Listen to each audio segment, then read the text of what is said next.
Another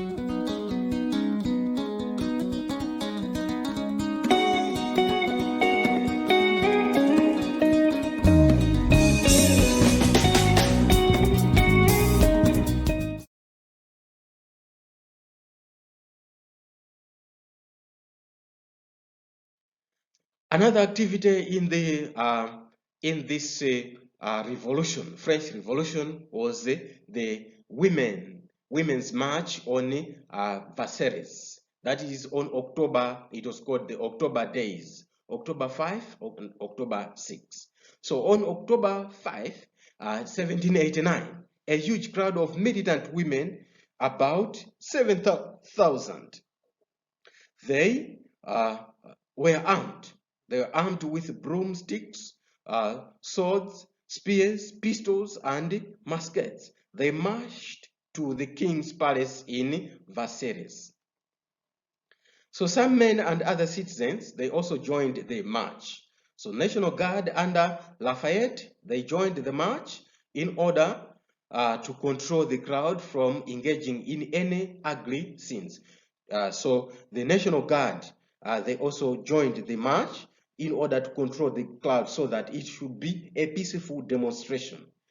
And they also joined the march in order to bring the king to Tuileries in Paris from Versailles. So they wanted to bring the king from Tuileries in Paris from Versailles. They wanted to bring out the king in order to guard the king himself as well. Now, we're saying that women march at Versailles on October days. Why? Why did they march? Why did they march on this day?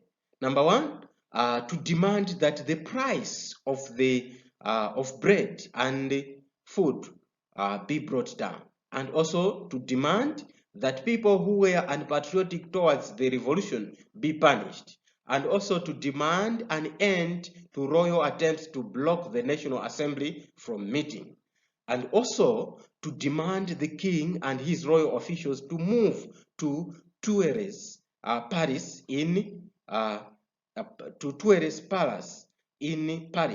address the problems. Also, the following day, on October 6, women forced the king and his wife at knife point. So these events came to be known as the October Day. So they forced the king and his wife to come out at the knife point.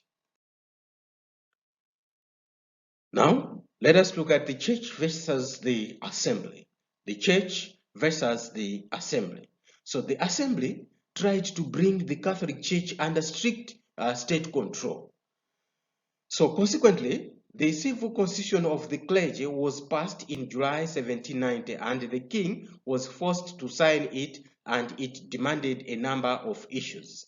Number one, the clergy was to be elected by the people, and the clergy to pay salaries to be paid salaries by the government, and also the clergy had to take an oath of loyalty to the state. So they signed that one, the civil constitution, that was also touching the part of the clergy. So the king signed that constitution, constitution as well. So the Pope of Rome was to have no power of altering elections or other matters decreed by the state. So they said that the Pope of Rome has no power in France. And all over France, even Pope Pius number 6 condemned the constitution. In this way, the government lost the support of the church. So it is worthy to note that the political clubs were established by people who wished to discuss the government policies. So one of the most influential political clubs during the French Revolution was the Jacobins. So named after the former Jacobin monastery, where the club had their meetings in Paris, where they met. Now, the Jacobins were divided into two factions. Number one, the mountain, also called the Montagnards. So they got their name from the fact that they sat along the top benches of the assembly. So they were the most radical or extremist factions of the Jacobins, led by Maximilien Robespierre. So the mountain opposed the Girondists and eventually gained control of the club. So the Girondists, their names they were the other part of the Jacobins. We have said they were divided into two: the mountain and the Girondists. So their name came from the fact that many members were from the district of Gironde in Bordeaux. So these were less radical, and many Girondists were executed at the start of the terror for the opposing Robespierre, Maximilien Robespierre. Yeah. Now, other political clubs included the Cordillers, led by Georges Danton or Fantion, and the Fulans, and the Society of 1789. So in here we have encountered many of the French names. Mind you, our aim is not maybe to pronounce these French names. Our aim is to know the flow of the French Revolution. So we are talking of the Jacobins who were there, who formed the clubs there in different societies, and they were so influential. So we are just looking at the divisions of those Jacobins. Now, another activity during the French Revolution was the flight to Varrenes. That was in June 20 to June 21 in 1791. So the aftermath, or after the humiliation of signing the civil constitution of the clergy as a devout Catholic, the royal family attempted to escape to Austria. So that is the king and his family. They planned to run away to Austria. So he planned to form a counter-revolutionary army to take back France. However, King Louis, number 16, was arrested at Varrenes, just a few miles away from Austria border, and was escorted back to Paris. So we see to it that while they wanted to enter Austria, before they entered Austria, then the king was captured and brought back to Paris. So the trust of the French people in Louis dissolved as a result of this.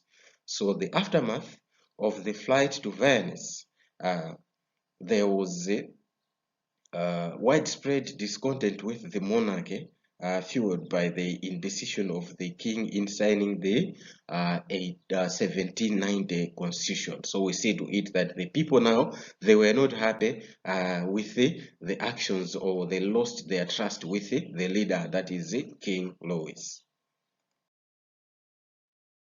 Another activity was the Champ de Mars massacre of July 1791. So on 17th July 1791, a large crowd of approximately 50,000, they had gathered at Champ de Mars in Paris to sign a petition calling for abdication of the king and for the king to be replaced to be placed on trial for the crime of abandoning his position.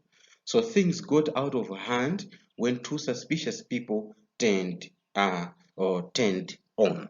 So what happened was that now a large crowd now gathered at this place, Champ de Mars, after they heard that, oh, the king, have you heard? The king was running away to another country, to Austria, running away from his duties. So they gathered there. So their aim was to call for the king to be tried, to say, you are the king. How can you run run out of your country, running the problems of your country? Then what is that? So they wanted to put him on trial and to replace him, or maybe to charge him, to say, no, this is a serious crime.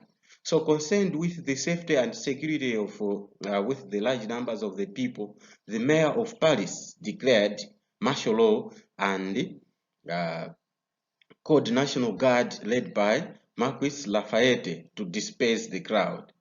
So people started throwing stones at the guards, and Lafayette ordered an open fire on the crowd, which killed as many as 50 people. So the killings came to be known as the Champ de Mars massacre. So you get it properly there to say what was it in the Champ de Mars massacre. People gathered, but they were dispersed for their security. Another thing then was France becomes a constitutional monarchy. So in September of 1791, people elected the Legislative Assembly, mostly dominated by the Jacobins. Remember the Jacobins? We talked about them. So it drew up a constitution that maintained the monarchy, or the monarch, where the king was only the head of the state, thus stripping the monarch's autocratic powers. So France was now a constitutional monarchy. The king shared his rule with the legislative assembly, but had power still to stop the laws and which he did not like, and he also had the power to choose the minister. So we see now in 1791 they elected the legislative assembly to maintain the monarch, where the king was not only the head of state. So it seems here that there was power sharing. The parliament and the king, they shared the power. So the king did not have the total authority. And another activity was the storming of the Tuileries in June 20, on June 20, 1792. So urban workers and peasants organized themselves into a group known as sans-culottes. Sans-culottes. So most of these names, as you can observe, they are the French names. They are the French names. If you don't have the French background, or you don't know the French language, sometimes they are difficult. You can struggle to pronounce these names. But anyway, our aim is to follow the events on the French Revolution. So the sans-culottes, they were the ones, a group or a union of workers and peasants. So these people marched to the king's Tuileries Palace. So Tuileries Palace in Paris, and demanded that he wear a red bonnet, a symbol of revolution, and toast the nation. So the crowd also demanded that he ends the veto, his veto powers, and recall Girondin ministers. However, the king refused these demands and the crowd dispersed.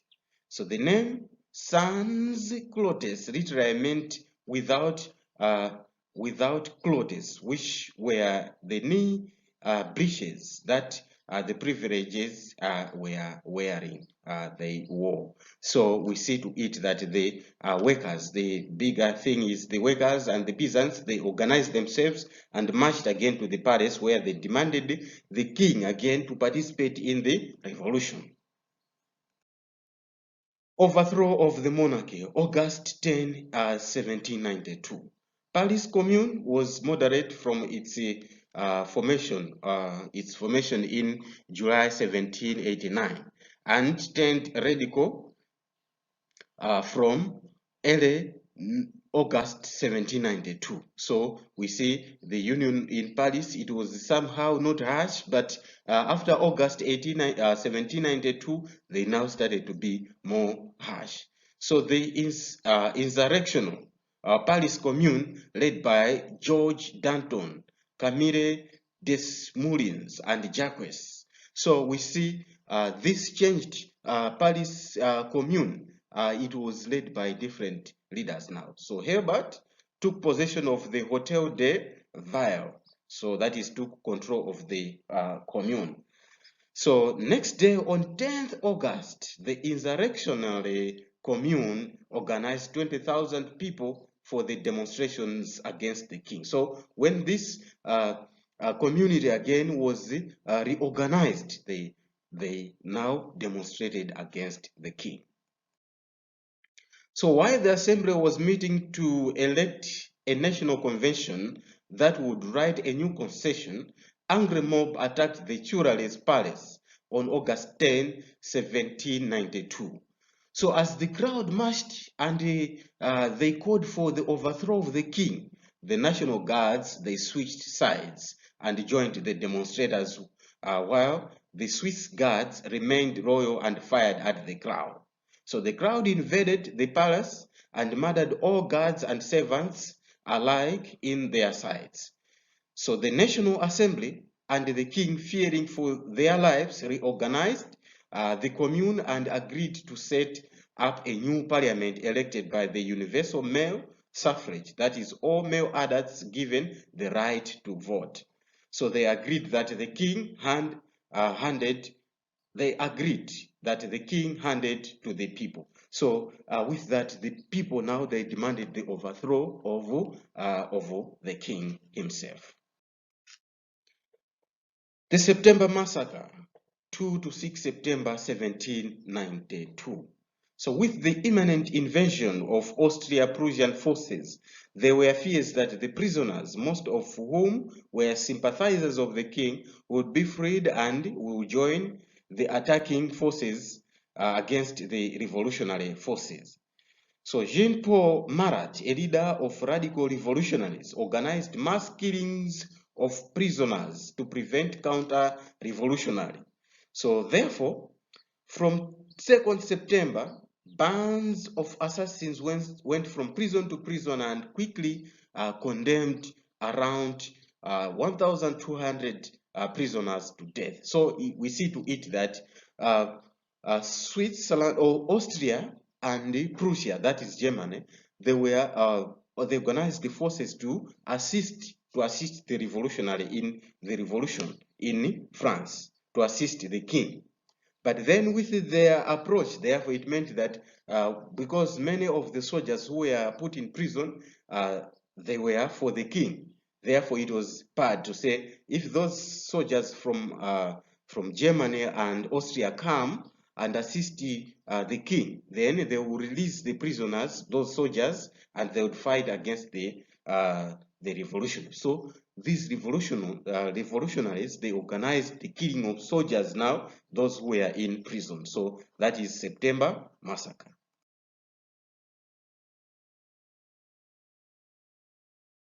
Simutaya nthawi yanu kufunafuna maphunziro muzakhala wotumidwa moyo wanu wonse.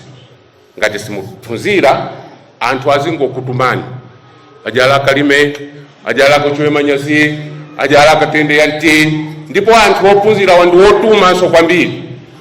Ndiye ngati simuphunzira skulu akuyikirani apa mukhala otumidwa.